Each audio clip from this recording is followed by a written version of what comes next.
Hi, ഇന്നത്തെ വീഡിയോയിൽ ഒരു സ്പെഷ്യൽ സാധനം കാണിക്കാൻ വേണ്ടിയിട്ടാണ്. കണ്ടുണ്ടാവും മുട്ടച്ചുരുൾ എന്ന് പറഞ്ഞ സംഭവം. ഇവിടെ മുട്ടച്ചുരുൾ എന്നാണ് പറയുക, ഓരോ സ്ഥലത്തും അതിന് ചിലപ്പോൾ വ്യത്യാസ പേരുണ്ടാവും. സംഭവം എന്ന് പറഞ്ഞാൽ നമ്മൾ മൈദയും അതുപോലെ തന്നെ മുട്ടയും പിന്നെ കുറച്ച് ഉപ്പും വെള്ളത്തിലൊക്കെ മിക്സ് ചെയ്തിട്ട് ദോശ പോലെ ഉണ്ടാക്കി അതിൻ്റെ ഉള്ളിൽ നമ്മൾ പിന്നെ ഫില്ലിങ് ഇടുകയാണ്. നമ്മൾ ഈ കോഴിക്കോട്ടേക്ക് ഇട്ട ഫില്ലിങ് പോലെ തന്നെ നാളികേരും പഞ്ചസാരയും വേണമെങ്കിൽ കുറച്ച് ജീരകവും അല്ലെങ്കിൽ വേണമെങ്കിൽ കാർഡമം അങ്ങനെ കുറച്ചിട്ട് ഉള്ളൊരു ഫില്ലിങ് വെച്ചിട്ടുള്ള സംഭവമാണ്. നല്ല സംഭവമാണ്. ഈ ഒരു 4 മണിക്ക് കഴിക്കാൻ നല്ല ഒരു ഐറ്റമാണ്.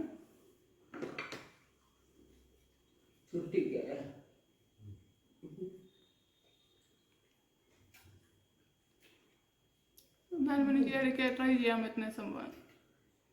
ഓക്കെ, അപ്പോൾ നിങ്ങളുടെ നാട്ടിൽ എന്താണ് ഇതിന് പേര് പറയാമെന്ന് കമൻറ്റ് ചെയ്യുക. Okay, by.